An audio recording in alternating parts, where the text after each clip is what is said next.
Pour leur abnégation au travail, des Burkinabés reçoivent la reconnaissance de la nation. Elles sont près de 1200 personnes à recevoir des distinctions honorifiques dans plusieurs ordres. Dans quelques instants, nous reviendrons sur les temps forts de la cérémonie. Dans ce 20h, nous irons dans la cité de Nabakango où l'eau semble devenir une denrée rare. La pénurie d'eau est une situation difficilement vécue par les consommateurs qui sont dans l'incompréhension. Vous les entendrez, ainsi que la réaction des responsables de l'ONEA.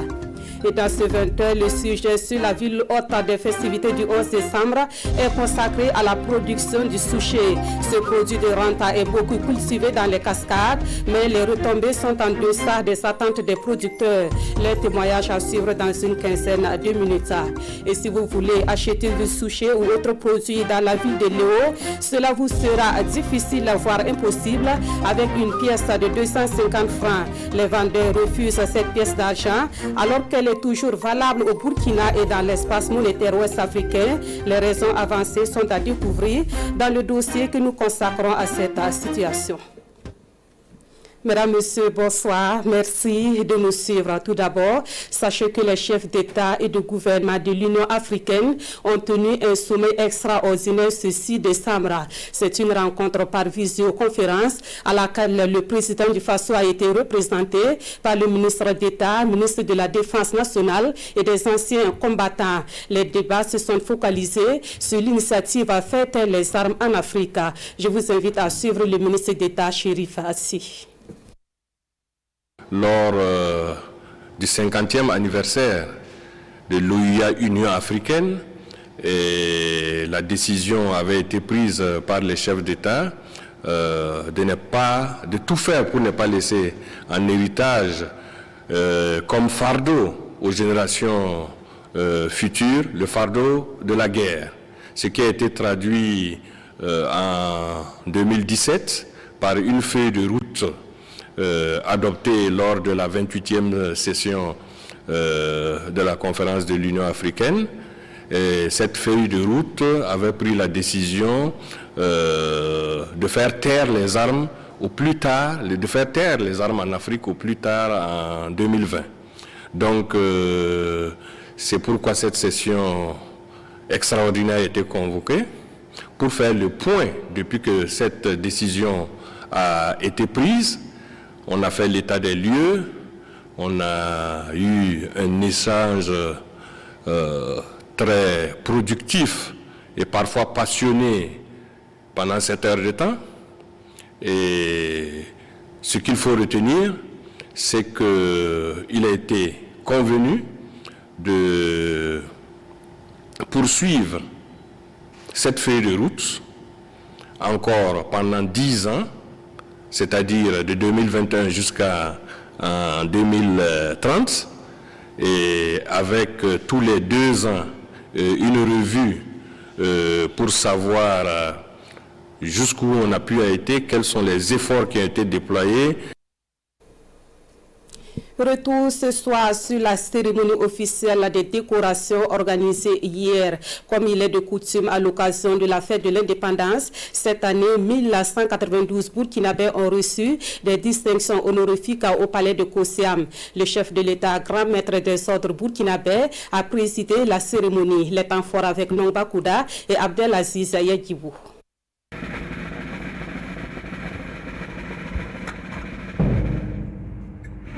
Le moment est solennel et chargé de symboles. Derrière l'air visiblement ému des récipiendaires se disputent honneur et fierté. Fierté pour chacun de voir la nation tout entière lui traduire sa reconnaissance. C'est le fruit de dur labeur et de sursaut patriotique. La moisson se révèle être bonne cette année avec 1192 récipiendaires contre 978 l'année dernière. 589 reçoivent des distinctions dans l'ordre de l'étalon et 603 dans l'ordre du mérite. Dans la catégorie des grands dignitaires, 12 personnalités sont élevées à la dignité de grand officier, dont 10 dans l'ordre de l'étalon. Nous nous élevons à la dignité de grand officier de l'ordre de l'étalon. Ceux qui me l'ont proposé ont peut-être trouvé que j'avais du mérite. Je les en remercie grandement. Je suis vraiment très heureux pour ça. S'agissant des grades, 50 méritants ont arboré des médailles de commandeur, 192 des médailles d'officier et 938 des médailles de chevalier. Des décorations reçues avec humilité et fierté. Avec beaucoup de joie, beaucoup d'humilité, beaucoup de respect également pour notre hiérarchie. Et je voudrais donc la dédier à l'ensemble des travailleurs de la RTB et inviter tout le monde à redoubler d'ardeur. Une dédicace à l'ensemble des collaborateurs du Conseil supérieur de la communication et aussi à l'ensemble des journalistes. C'est une médaille qui n'a pas beaucoup de poids normalement, mais qui a eu beaucoup de charge. Ça fait très chaud au cœur et c'est l'occasion pour moi de remercier toute la hiérarchie. Et c'est un honneur pour le CNRST et l'ensemble du personnel du CNRST à qui je dédie cette distinction honorifique. Ça fait près de 30 ans au service de la nation et dans le développement agricole. Grâce donc à Dieu, toute ma gratitude aux plus hautes autorités donc, de notre pays qui nous ont accordé cette distinction honorifique. Il y a derrière tout un établissement, mon établissement d'origine, dont le premier responsable, monsieur le directeur général, et tout le personnel, à quelque niveau que ce soit, se bat inlassablement, quotidiennement, donc dans des activités de riposte contre la Covid-19, mais également pour assurer la sécurité sanitaire de l'environnement, de l'alimentation, du travail et des produits de santé, donc pour le bien-être de nos populations. Je voulais dire merci et rendre grâce à Dieu pour cette grâce, cette distinction. C'est un appel au travail bien fait, à plus d'ardeur, plus d'abnégation.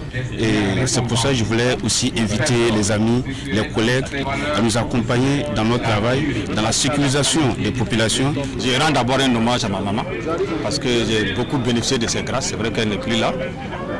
Et je rends hommage à mon épouse qui m'a beaucoup soutenu. Et surtout à mes chefs de service qui ont eu confiance en moi, en me confiant quand même des missions qu'ils ont appréciées. C'est avec un sentiment de joie que j'ai accueilli cette médaille. Après une si longue carrière, plus de 30 années, et je dédie vraiment cette médaille au personnel de la Banque commerciale du Burkina. D'abord avec joie, et puis aussi, surtout comme on le dit souvent, c'est une reconnaissance d'abord. Voilà, et cette reconnaissance nous donne une pression de pouvoir mieux faire toujours. Je dédie ça à toute l'équipe à Prélouane, au Burkina, comme aussi ailleurs également aussi. La suite, c'est plus de travail pour continuer à mériter la confiance placée en moi. Et merci également à mes collègues. Avec une grande joie, et quand les plus hautes autorités de ce pays, en tout cas, décident de vous couronner à ce titre-là, donc c'est une fierté pour moi. Et je profite d'ailleurs de votre micro pour les remercier. Ces distinctions sonnent comme une invite à se retrousser davantage les manches pour relever les défis qui pointent à l'horizon et relancer la machine de la croissance économique du Burkina. Autre point de l'actualité, les populations de Komsilga dans la région du centre ont désormais une meilleure connaissance du FONAFI, le Fonds national pour la finance inclusive. Les responsables du FONAFI leur ont présenté les modalités pour accéder à ce financement. La rencontre d'explication a été initiée par l'Association pour le développement du monde rural, Paul David Bambara et Ahadi Standamba. Venus de plusieurs localités de la commune rurale de Komsilga, ces jeunes et femmes sont ici à la découverte du Fonds national de la finance inclusive FONAFI. Sur invitation de l'Association pour le développement du monde rural, les responsables du FONAFI expliquent ici les missions, les attributions, le mode opératoire ainsi que les critères de sélection de ces derniers nés des fonds nationaux. Le FONAFI est là pour répondre à un besoin pressant et crucial et qui consiste à accompagner la population burkinabé dans l'octroi, dans l'accès des différents financements. Et comme suite, c'est pour dire que nous nous tenons disponibles à les accompagner à travers des formations en éducation financière et à les accompagner, les orienter vers les différentes institutions. Une chose est d'accéder à un financement, une autre est de savoir l'utiliser. C'est pourquoi les responsables de l'Association pour la solidarité et le développement des jeunes, et aussi invités, proposent leur accompagnement dans les domaines de l'agriculture, de l'élevage et de la protection de l'environnement. Il était question de présenter le programme, de présenter l'opportunité et de les informer sur les démarches qui pourraient les permettre effectivement de bénéficier de cet appui. Des appuis qui doivent contribuer à l'autonomisation des jeunes et de l'autre moitié du ciel. En tout cas, c'est dans l'espoir de voir leurs projets se réaliser les jours à venir que les participants ont pris congé de leurs invités. Cap à présent sur la région du Nord pour parler de ces journées dites de plaidoyer pour ramener la paix et la cohésion sociale dans cette commune de cette région. Ce plaidoyer est initié par la radio La Voix du Paysan de Wayougouya et hier samedi, c'était l'étape de la commune de Barga. Sur place, les leaders communautaires ont échangé sur les conditions du vivre ensemble dans un contexte d'insécurité. Constantin Ouedraogo et Karima Bichenga. Sidiki est déplacé de Barga à Wayougouya du fait des conflits. Aujourd'hui, il plaide avec d'autres membres de sa communauté d'origine pour la paix et la cohésion sociale. Les échanges peuvent ramener la paix. S'il y a le vivre ensemble, chacun se déplace aisément. C'est ça l'intérêt. Quel est l'engagement des leaders communautaires pour un retour de la paix et la cohésion sociale dans la région du Nord? C'est l'objet de ces échanges entre ces ressortissants de Barga après ceux de Tangaï et de Wayougouya. Une journée de plaidoyer initiée par la radio La Voix du Paysan. Tant qu'on ne s'assoit pas ensemble pour parler, c'est difficile de résoudre un certain nombre de problèmes. Et c'est à partir de là que nous avons conçu ce projet-là qui consiste à rassembler les leaders pour qu'ils discutent. Les leaders de tous bords. Les différentes communautés bénéficiaires saluent l'initiative, les leaders en premier. Cette journée vraiment nous va droit au cœur. Mais en tout cas, nous prions Dieu que la rencontre que nous participons aujourd'hui puisse être vraiment un levier, en tout cas pour que ceux qui sont en tout cas quittés dans leur village reviennent. À la suite de la commune de Barga, c'est au tour de Thiou dans le Yatenga, Ban, Solé et Titao dans le Louroum de bénéficier des journées de plaidoyer. Elles sont mises en œuvre sur le financement du FSIL, le Fonds canadien d'initiative locale. Dans l'actualité également, hier samedi, le Burkina Faso a célébré la journée internationale du volontariat. C'est une occasion pour encourager et rendre hommage à ces hommes et femmes qui participent de façon bénévole à rendre le monde meilleur. Ensemble, tout est possible avec le volontariat. C'est le thème retenu pour la célébration de cette journée. Le compte rendu de Maxime Zongo. Instituée depuis 1985 par les Nations Unies, la journée du volontariat est célébrée chaque année pour magnifier les actions de ces hommes et de ces femmes qui se donnent de façon bénévole au quotidien à la construction de leur nation. Ensemble, tout est possible avec le volontariat est le thème retenu cette année. C'est un thème qui honore vraiment l'action de volontariat, l'action de volontaire. Être volontaire, c'est d'abord un engagement personnel. Être volontaire aussi, c'est le choix d'être au service de nos communautés et c'est aussi le choix d'être au service du peuple. C'est un engagement d'abord pour le développement de ma nation. J'ai voulu mettre mon expertise, mes compétences au service du développement de mon pays. À travers cette initiative, l'occasion est donnée aux autorités et aux partenaires de magnifier l'engagement de ces volontaires, mais aussi de les encourager pour le sacrifice consenti. Il y a beaucoup de chantiers qui nécessitent donc l'apport de ces jeunes-là. Et nous interpellons donc tous les jeunes, tous les patriotes à s'engager dans le volontariat. Parce que si tu ne fais rien de gratuit pour quelqu'un, et personne ne ferait quelque chose de gratuit pour toi. Cette année, ces volontaires se sont surtout fait remarquer par leur mobilisation autour de la lutte contre le Covid. Des sensibilisations sur les gestes barrières, mais aussi des soutiens à des personnes en détresse. Cap sur la Boukoudimouna pour parler de l'assurance maladie universelle. Cette politique qui vise un meilleur accès aux soins de santé pour tous les Burkinabés a fait l'objet d'un forum le 2 décembre dernier. Toutes les couches sociales ont été représentées à ce forum et leur implication a été demandée pour une mise en œuvre efficace de l'assurance maladie universelle. Le point des échanges avec Yves Rwamba et Aïcha Dianda. Le projet de l'assurance maladie universelle est à sa phase pilote et concerne les régions du Nord, du Centre, des Hauts-Bassins et de la boucle du Mouhoun. Pour une meilleure implémentation de ces mécanismes de protection sociale basés sur la solidarité, les leaders communautaires, les organisations de jeunesse et de femmes de la boucle du Mouhoun s'imprègnent du projet.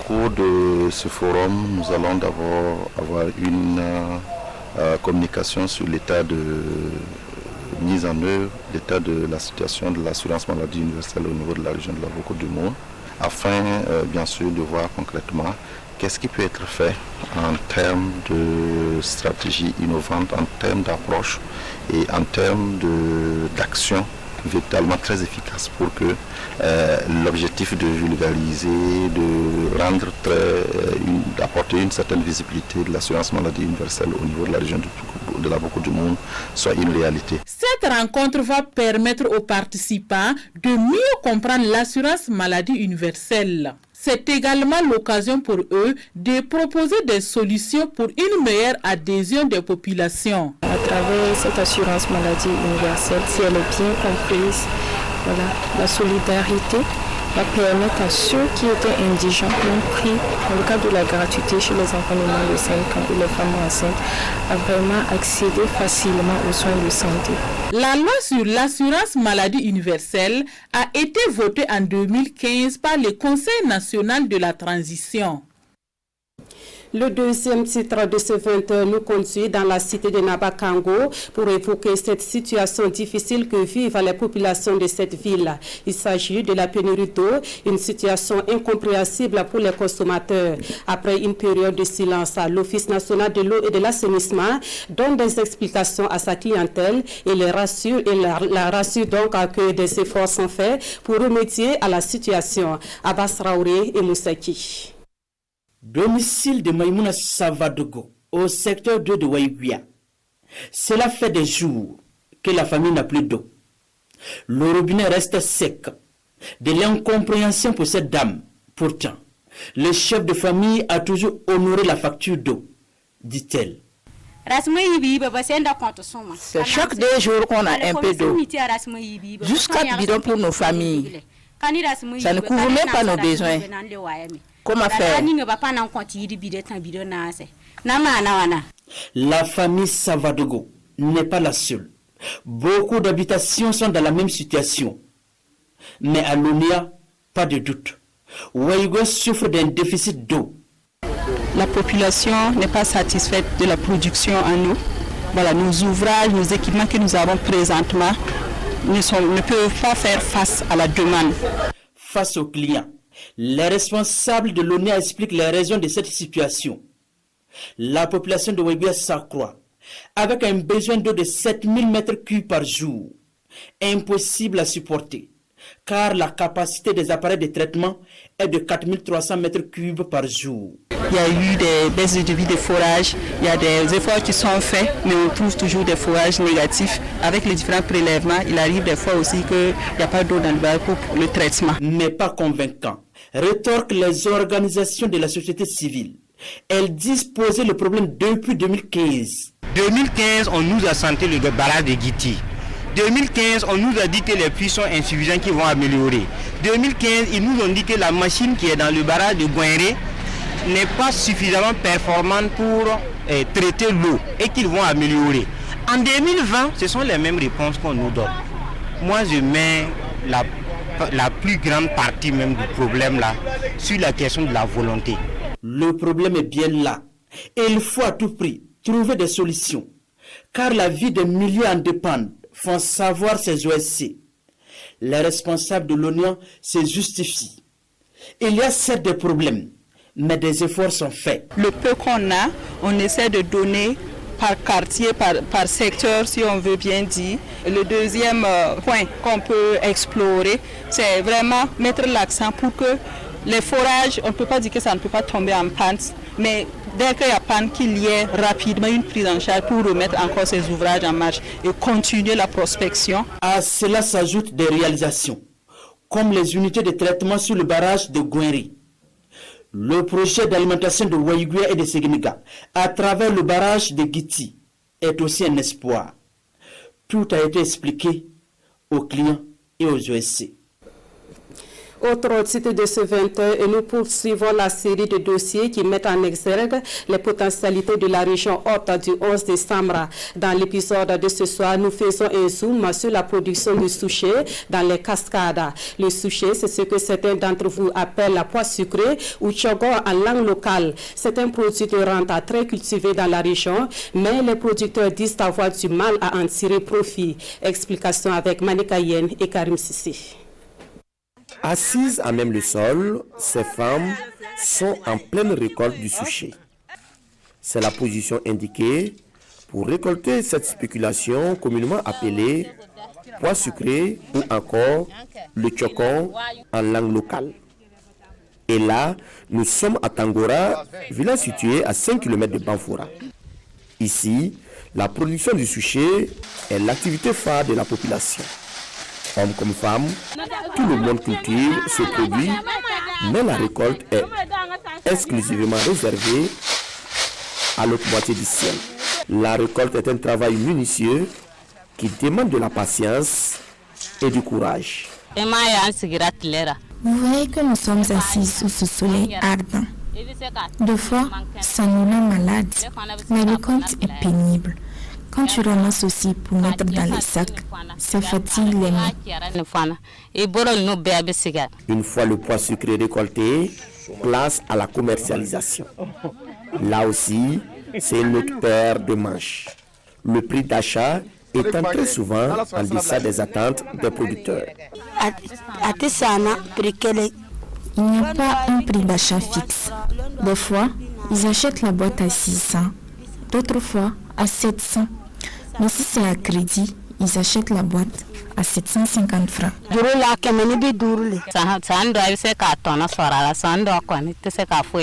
a des années où c'est rentable et d'autres où tu perds. C'est comme si tu t'étais fatigué pour rien. En plus, le prix d'achat n'est pas alléchant. Nous vendons la boîte entre 600 et 750 francs. Mais d'autres fois, comme tu es coincé, tu donnes à 500, on se laisse pour avoir l'argent du savon. Le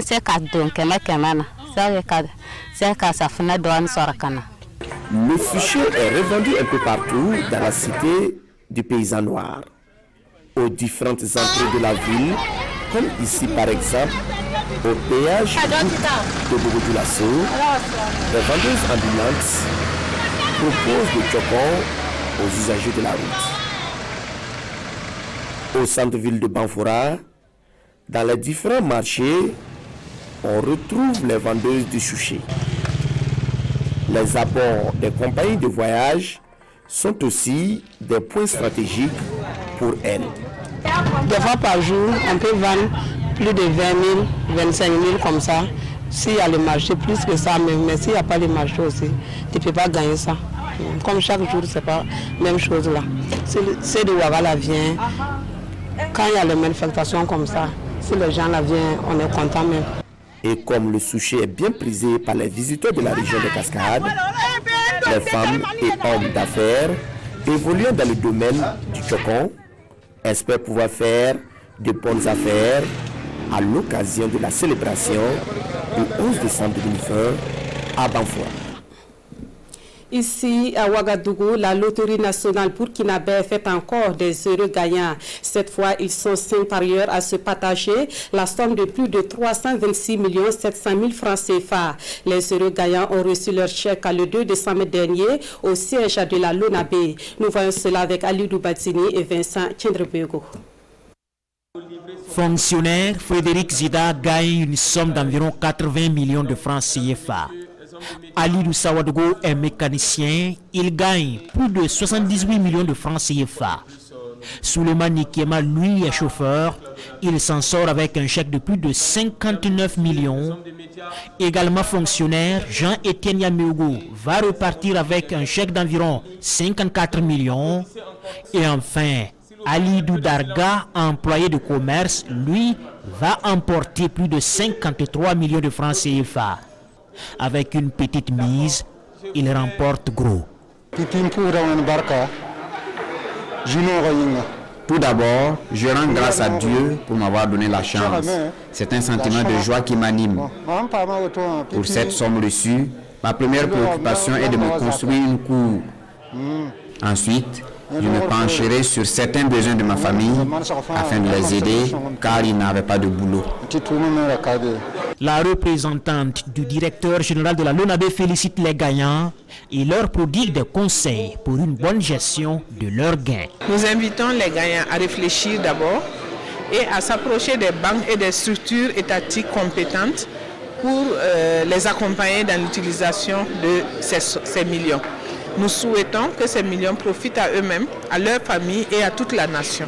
Au total, 326 746 000 francs CFA ont été distribués ce jour. Occasion pour les responsables de la nationale du jeu du hasard d'encourager les autres parieurs à persévérer jusqu'au jour de leur chance. Parlons à présent de cette situation que beaucoup d'entre vous ont certainement vécue, surtout si vous avez fait un tour à Léo dans la Sicile. Dans cette ville, la pièce de 250 francs n'est pas la bienvenue pour des raisons diverses. Et on apprend que cette situation profite à certains commerçants qui font de la collecte de ces pièces leur gagne-pain. Constat et explication avec Issa Kafando et Aimé Solange Digma. Allez ici, si tu prends ça là, rentrer au marché là, les gens ont dit qu'ils ne veulent pas. Souvent que c'est glissé, si c'est glissé, et si eux prennent là, que ça ne peut pas bouffer. Si c'est pas glissé aussi, si tu prends, les clients ne veulent pas. Donc c'est pour cela les gens de Léo n'utilisent même pas ça. C'est donc un fait avéré à Léo, chef-lieu de la province de la Sicile, la pièce de 250 francs CFA n'est pas acceptée. Difficile pour les habitants de faire le marché avec cette pièce légalement utilisée au Burkina. Quand je suis venu à Léo nouvellement ici, il y avait des 150 francs. Ils disent qu'ils ne consomment pas. J'ai retourné ça à Ouagadougou. Je suis allé consommer ça là-bas. Aujourd'hui encore, j'ai amené les 250. C'est mon mari qui a amené ça de Ouagadougou. Ils disent qu'ils ne prennent pas. Les 250 que je le savais pour 2000. Mais ici, ils ne prennent pas. Si je pars dans notre village, ils ne bouffent pas. Mais une fois ici seulement, là, ils disent qu'ils ne veulent pas. C'est la province de Sicile. Si on déborde ici, partir à Sapui jusqu'à Ouara, 250 ça bouffe.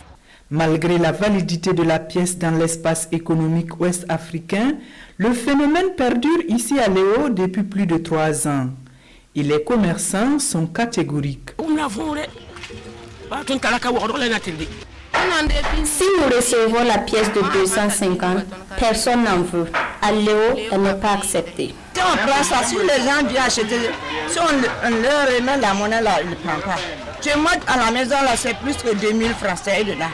Pour dépenser cette pièce, certains habitants sont obligés de passer par le boutiquier Paul Sawadogo, 6 au secteur 3 de Léo. Lui a décidé après vérification que la pièce est toujours recevable à Ouagadougou de l'accepter. Il l'utilise pour payer ses fournisseurs venus de la capitale.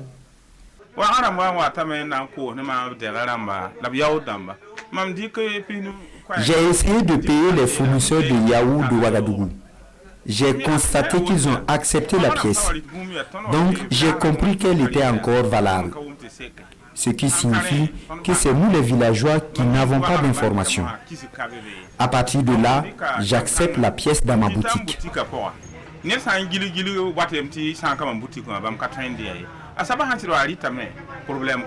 Quant à Abdoulaye Ouandé, 6 au secteur 1 de Léo, lui a fait de la collecte de la pièce de 250 francs CFA une de ses activités. Il y a des gens qui viennent de Ouagadougou spécialement pour échanger les pièces d'argent. Après leur départ, il n'y a plus personne pour le faire, donc moi je les récupère. Une activité qui s'avère rentable. Les échanges se font au profit du commerçant, soit 50% de la pièce échangée. Nous rachetons la pièce de 250 à 125 francs CFA, comme nous le préconise notre patron qui est à Ouagadougou.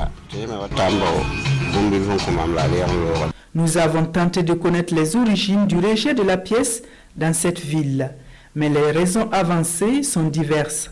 Chacun y va de ses explications. La pièce de 250 francs est devenue très ancienne. La plupart des numéros sont effacés. C'est devenu des objets sans valeur. Fait de 250 là, c'est à cause de la banque. Si tu passes avec 250 de la banque, ils te rejettent. C'est pour cela que les gens ne prennent pas. Si la banque prend, les gens vont prendre.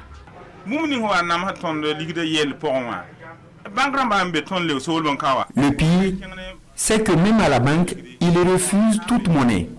C'est ce qui justifie le refus de la pièce de 250 francs ici à Léo. Approchée, la seule banque de la place n'a pas accédé à notre demande d'interview. Mais à la Caisse populaire des producteurs, les responsables disent constater le phénomène et nous assurent de la réception de la pièce de 250 francs à leur niveau. Ça se produit ici à Léo, comme un peu dans le village voisin. Voilà, comme Boura, où j'ai servi avant de venir ici. Effectivement, nous n'avons pas compris le pourquoi la population refuse de prendre la pièce de 250. Sinon, nous, dans nos caisses, on continue de recevoir les pièces de 250.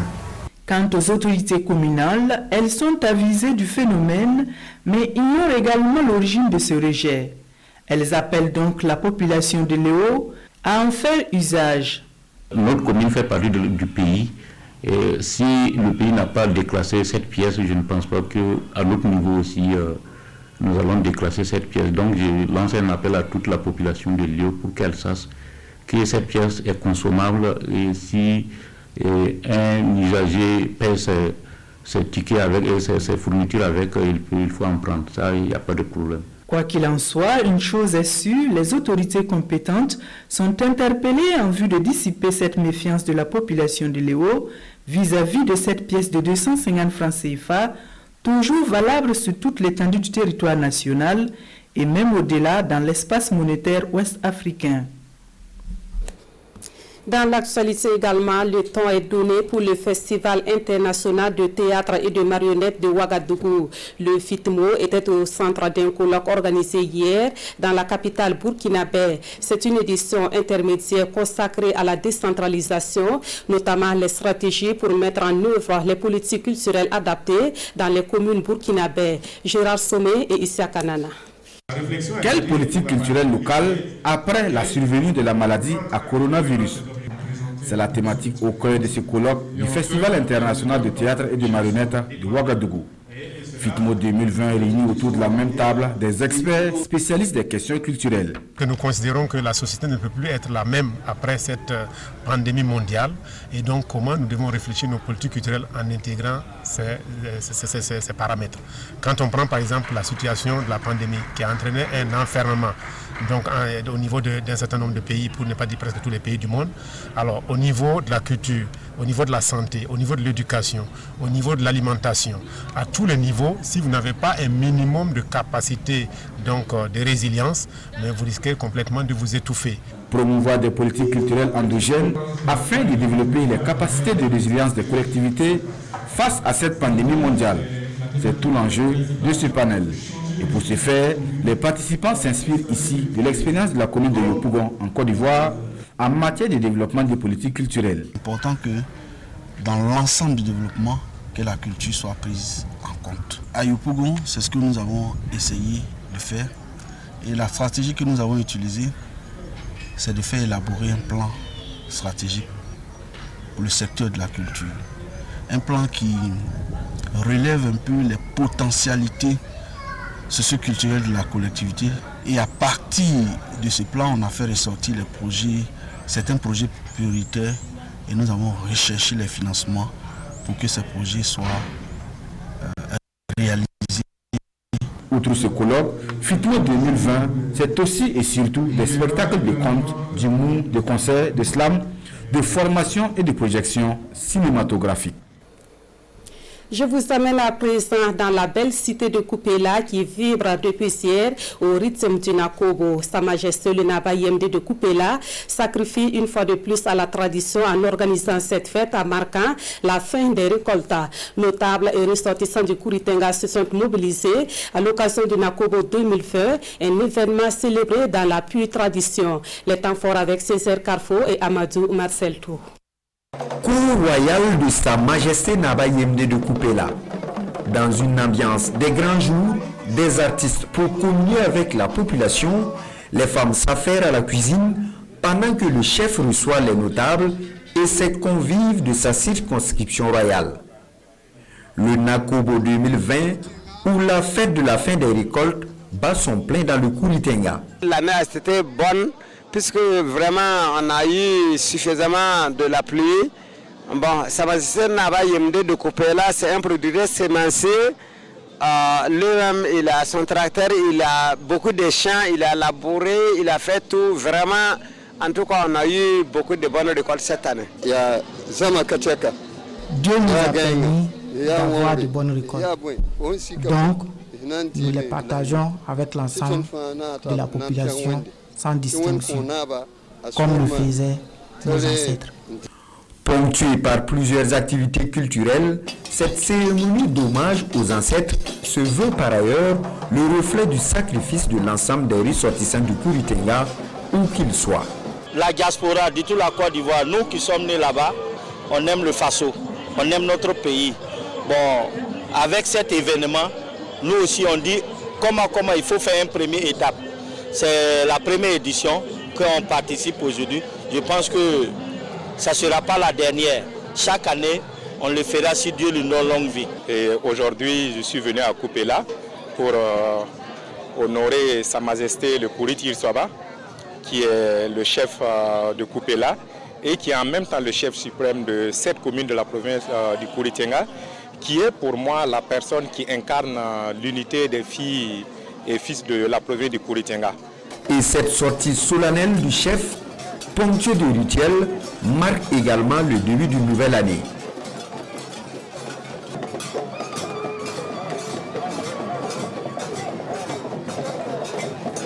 Une procession pour demander plus de faveur aux mânes des ancêtres.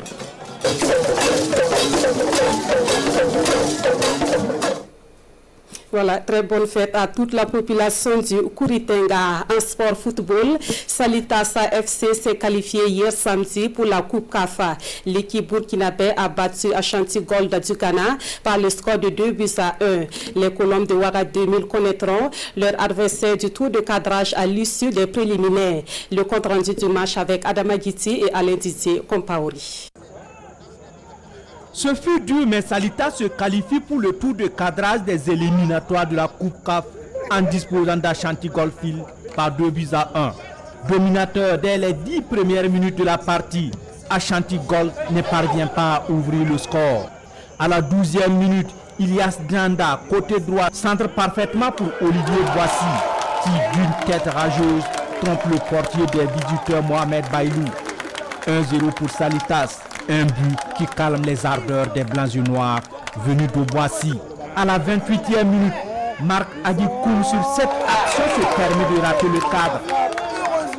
Alors que l'on cherchait miné vers 1-0 à la pause, Omar Kaboré hérite d'une balle côté gauche, la dépose sur la tête d'Olivier Boissy. Encore lui qui va pour son doublé de la soirée. 2-0 pour Salitas. Nous jouons la 44e minute. Un break de courte durée, puisque sur cette heure d'appréciation de Rabin Sanou, David Sanda réduit le score avant que les deux équipes ne regagnent les vestiaires.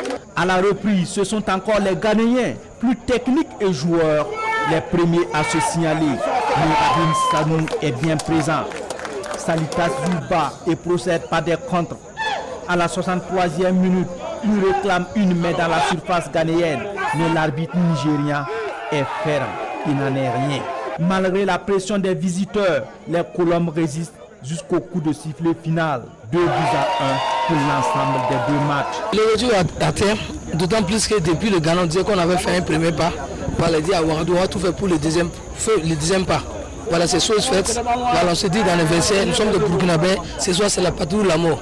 Voilà, c'est comme je disais tantôt, il dit on va tout faire, les gars, là-bas on a joué défensivement, ici on a joué offensivement.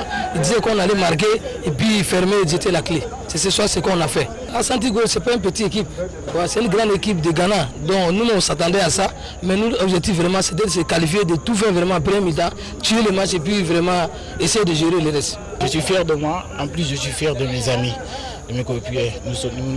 On s'est battu comme il faut. On s'est battu parce que hier même, la dernière séance, on s'est regroupé, fait une réunion entre joueurs, on s'est parlé, on s'est dit la vérité. Mais maintenant, aujourd'hui, on est venu, on l'a montré. En attendant de connaître son adversaire pour le tour de cadrage, Salita se qualifie pour le tour suivant de la Coupe CAF, tout en espérant récupérer ses malades du Covid-19. Et puis un match retour joué cet après-midi au Nigeria pour le compte de la Coupe d'Afrique des Champions. Raimo FC a fait jeu égal à 1 but partout avec Eyimba du Nigeria. Toutefois, le club burkinabé est éliminé pour avoir fait 1 but à 0 donc la semaine dernière ici à Ouagadougou. Et c'est la fin de ce 20h. Merci à vous qui l'avez suivi. L'édition de 23h vous sera présentée par Amandine Lalsaga. En attendant de vous retrouver demain à 20h, je vous dis merci pour votre fidélité à la RTV.